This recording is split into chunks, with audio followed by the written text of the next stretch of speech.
Hello everyone, my name is Gabriel Kimberly Pepito. Hi, my name is Jana Kim.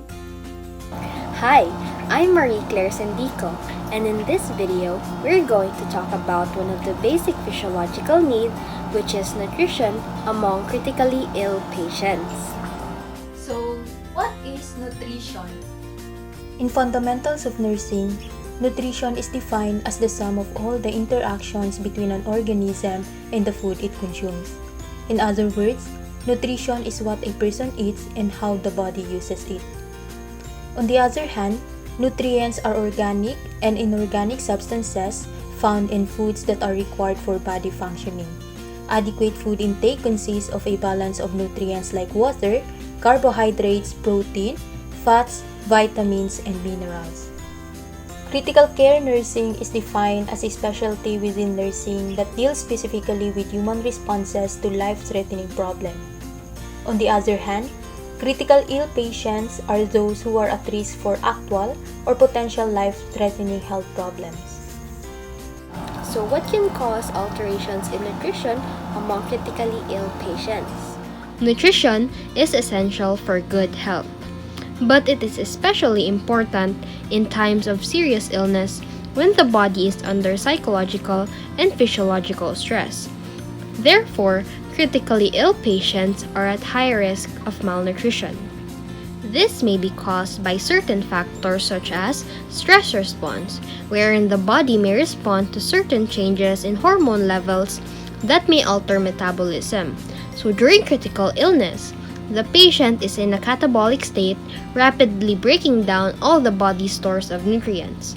This may lead to hyperglycemia, which is high sugar levels in the blood, decreased protein synthesis, and even liver failure, since there is decreased ability to metabolize lipids for energy.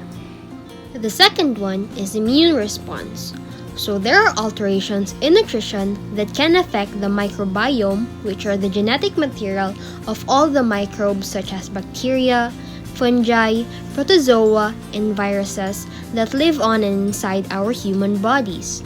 It also alters the gut barrier function, inflammatory processes, and white blood cell function.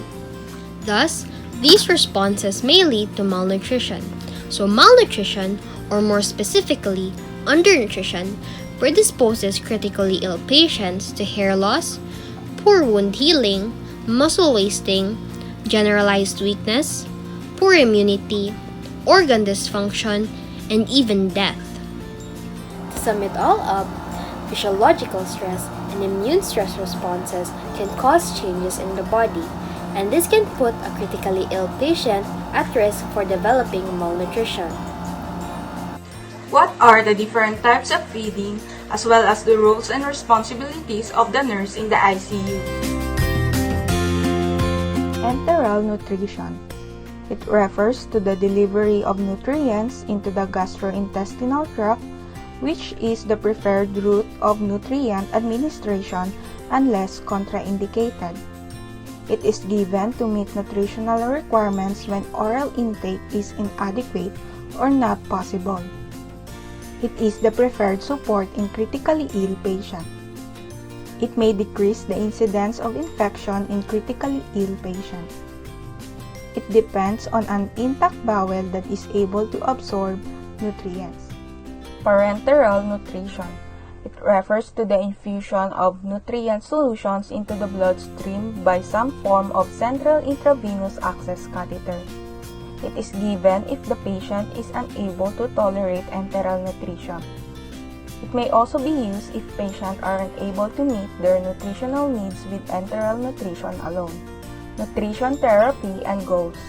Provide nutritional support, avoid complications of feedings, improve patient outcomes.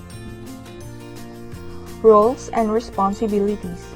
Nurses play an important role in nourishing critically ill patients by identifying those at risk of inadequate feeding, malnutrition, and preventing complications.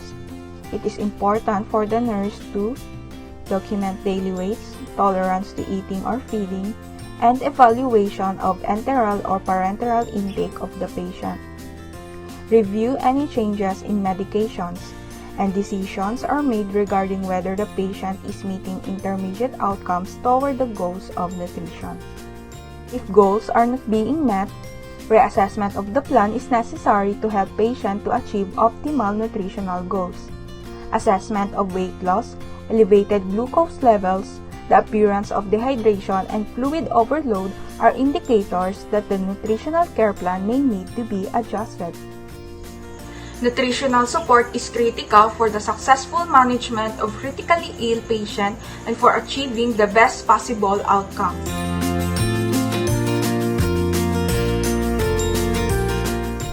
Optimum nutrition Is the best medicine Of tomorrow.